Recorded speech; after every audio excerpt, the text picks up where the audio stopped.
What's going on, everyone? Talon here, and today we're going to be looking at the new story missions. So in this video I want to kind of do a little comparison on the new story missions for a tier 1 character versus a tier 2 character, and I thought I would do this just because I have a few characters that are ready to tier 2, and for this one I'm going to be looking at Wasp. So let's go ahead and take a look at Wasp here. So this is the team I'm going to be running, just Wasp, Giant Man, and Ultron. Wasp is going to be the leader, and for her leadership it's 18% all attack, 18% all defense, and 18% all speed. And let's take a look at Wasp. These are going to be the stats for Wasp that I will be using for this video. There you go. Okay, and then take a look at her skills. Only ones that are maxed out are her 6-star and 5-star. Here's her ISO 8. Okay, here's her obelisk. Alright, so now let's go ahead and bring her into story mission. 11-1 is the story mission I'm going to be doing for this video. So let's go ahead and bring her in there. Okay, so here we are, story mission 11-1, first part of the new story missions. So let's go ahead and see what she can do here. So, yes, the damage is really low. I see 400s, I see 300s, and then I see a few 900s and a few 1000s as probably the crit. It would be the 1000 damage attacks, but all the damage very low, most of it not exceeding 1000 damage for a hit. So this means that either the tier 2 status of these characters is giving them a native buff against the tier 1 characters, or it's just that Wasp has really low damage and it's not translating through, which is highly unlikely. So I'm going to say that all the enemies being tier 2, they get a native bonus against tier 1 characters. And this is taking a little while, so let's go ahead and skip ahead to the boss fight.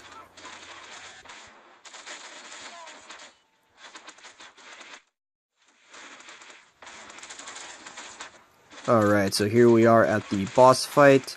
We're still seeing about the same numbers damage-wise. 300s, 600s, a lot of numbers below 1000, so very low DPS. So this is going to take her quite a while, as you can see, to beat the boss. It's kind of just whittling down his health very slowly. The only thing that's keeping her alive is the fact that she has that swarm shield, because he does do a lot of damage to her, even though she is a strong element. So let's go ahead and skip ahead to the end of this.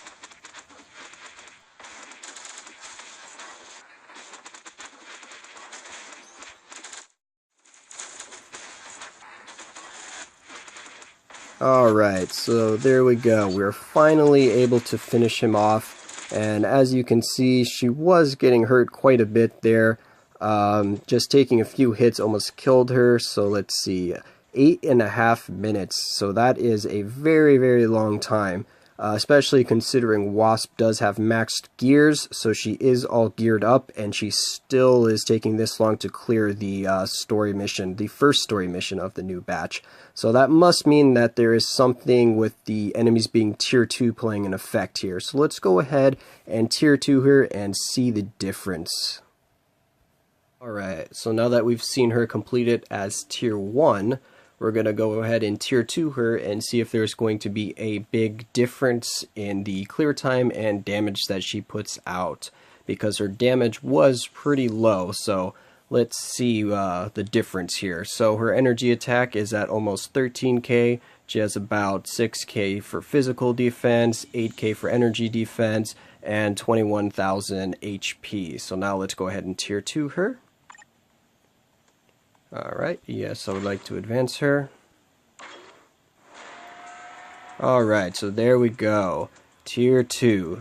So now it changes her attack from about 13k to 13.5k. Physical defense from 5.7k to 6.3.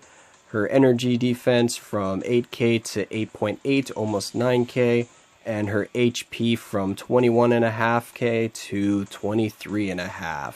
So those are some pretty good upgrades there. Nothing too special. It shouldn't warrant a super high increase in DPS. But let's go ahead and bring her in there and just see how she does. Because the enemies in the stage are all tier 2. So I'm assuming just tier 2ing her is going to give her a big advantage there. So we're going to be using the same team. So let's go ahead and bring her in.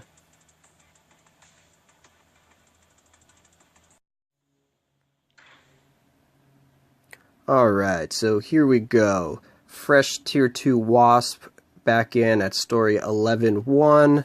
So let's see the difference between her tier 1 versus her tier 2 in this mission here. And there was not a huge bump in her stats overall, so we shouldn't see too terribly much of an increase based just off her stats. So let's just see what happens here. Okay, so as you can see, a huge increase in damage. I mean, before she wasn't even hitting 1,000, now she's hitting about 11k for some of her hits here. So that is a gigantic difference in her damage. So definitely more going on than just the stat increase. So it looks like the enemies being tier 2 does mean that you will need a tier 2 character to do these new story missions. That's not really too much of a surprise. They did want these new story missions to be a little tougher, and the fact that we've been getting these tier 2 advancement tickets, 1 per month, means that they're trying to prepare us for new content where you're going to need tier 2 characters to be able to compete in it.